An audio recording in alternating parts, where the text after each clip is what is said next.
Hello. तो आज का जो हमारा क्वेश्चन है वो क्वेश्चन नंबर 10 है। उसमें क्या है, निम्नलिखित संख्याओं का लासा ज्ञात कीजिए जिसमें एक संख्या सदैव 3 का एक गुणज है। अब देखो, पहले हमें क्या करना है, लासा निकालना है। लासा यानी एलसीएम, और एलसीएम निकालेंगे तो किसका, 9 और 4 का। फिर हमें दे रखा है इसमें एक संख्या सदैव 3 का गुणज हो। अब गुणज क्या होता है, गुणज होता है मल्टीपल। मल्टीपल यानी आप मान लो, आप जैसे आपने 2 लिया तो मल्टीपल क्या होते हैं, आपने 2 लिया तो 2 के टेबल में क्या नेक्स्ट क्या आता है, 4, 4 के बाद 6, 6 के बाद 8। तो ये जो होते हैं ये इसके गुणज होता है, हो जाते हैं, यानी इसके ये मल्टीपल हो जाते हैं। तो वही जिसके टेबल में जो चीज़ आती है, यानी 2 के टेबल में 4 आया, 6 आया, 8 आया, तो ये सारे किस क्या हैं, 4, 6, 8, ये सारे 2 के गुणज हैं। तो वही हमें बताना है कि 3 का एक गुणज होना चाहिए, 3 का। तो पहले हम क्या करेंगे, इन दोनों के एलसीएम निकालते हैं, यानी लासा निकालते हैं। तो देखो, पहले 2 से करो, तो 2 किससे, 2 कितना, 2 के टेबल में 4 कितना, 2 बार में, तो लिख लो। अब ये 9 नहीं आता तो इसे ऐसे लिख लो। फिर 2 के टेबल में 2 एक बार में, ये नहीं आता, इसे भी ऐसे रख लो। अब देखो, 2 से नहीं जाएगा, अब 3 से जाएगा। 3 से करो, 3 से ये 3 बार में, और ये 1 का 1, और फिर 3 से ये 3 एक बार में, और ये अब जो आए 9 और 4 का लासा, जो एलसीएम आए, ये हमें उसके गुणनखंड निकाल लिए। तो 2 से करोगे तो 2 को 2 से करोगे तो ये 4 हो जाएगा, और 3 को 3 से करोगे तो ये 9 हो जाएगा। अब इन दोनों को हम मल्टीप्लाई करेंगे, है ना, गुणा करेंगे, तो ये हो जाएगा 36। ठीक है। तो देखो, अब हम क्या कहेंगे, 36 जो है वो क्या है, 3 के टेबल में आता है। 30 10 बार में, 3 और बढ़ाओगे 33, 11 बार में 3 और बढ़ाओगे तो 12 बार में 36 आ जाता है। ठीक है। अब इस क्या कहेंगे हम, कि ये जो है ये 36 है, 3 का गुणज है। अब नेक्स्ट क्या, हमें 12 और 5 का निकालना है। तो करो, 2 से पहले करो, सबसे पहले 2 से करेंगे, 2 के टेबल में 12 आता है 6 बार में, 5 नहीं आता, इसको लिख लो। फिर 2 से करो, ये 6 आता है 3 बार में, 5 नहीं आता, इसको ऐसे ही लिख लो। फिर 3 आता है 1 बार में, 5 नहीं आता, इसको वैसे लिख लो।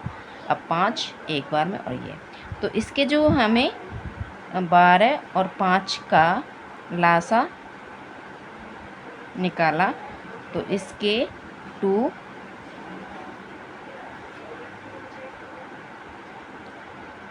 तो अब हम इनको 2 से 2 करोगे 4 आएगा, और 4 गुणा लगा, और इसको हमने कर लिया। अब 3 को 5 से करोगे तो ये आएगा 15।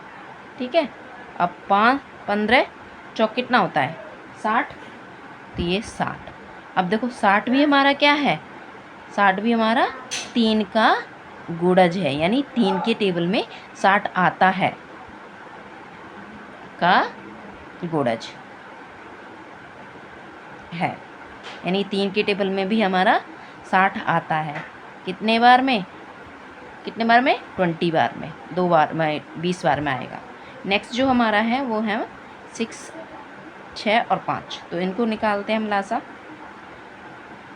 ये 2 बार 3 बार में, और ये 5 नहीं होता, तो इसको वैसे ही लिख लो। फिर 3 से 1 बार में, 5 नहीं आता, वैसे लिख लो। फिर 5 से 1 बार में, और ये। तो अब देखो, इसका निकालेंगे तो 6 और 5 का लासा,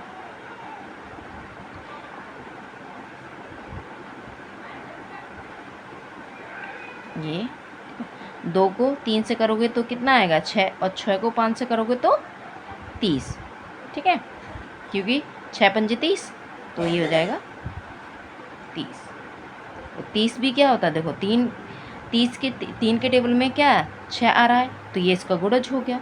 तो हम कह देंगे 3 का गुणज है, 3 का गुणज है। कितने बार में आएगा 3 के टेबल में 30, 10 बार में, तो ये इसका हो गया।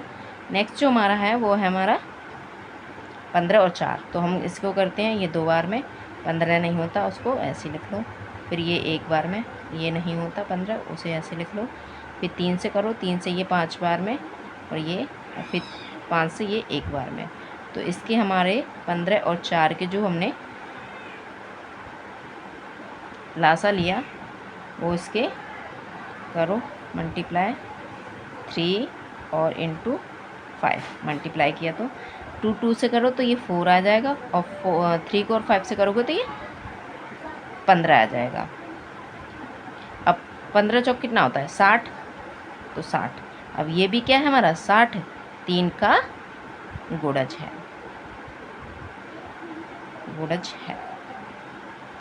तो इस क्वेश्चन में यही कह रहा था कि इसमें से यहाँ से इनमें एक संख्या सदैव 3 की गुणज होगी, यानी इनमें से या तो 4 होगी या तो 9 होगी, 9 होगी या तो 4 होगी, इनमें से एक तो ज़रूर होगी।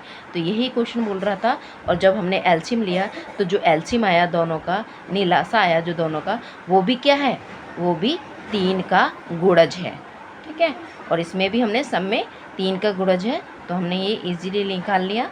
अगर आपको समझ में आया हो तो लाइक करें, सब्सक्राइब करें, और अगर कोई भी डाउट है तो आप मुझे पूछ सकते हैं। Thank you for watching my video.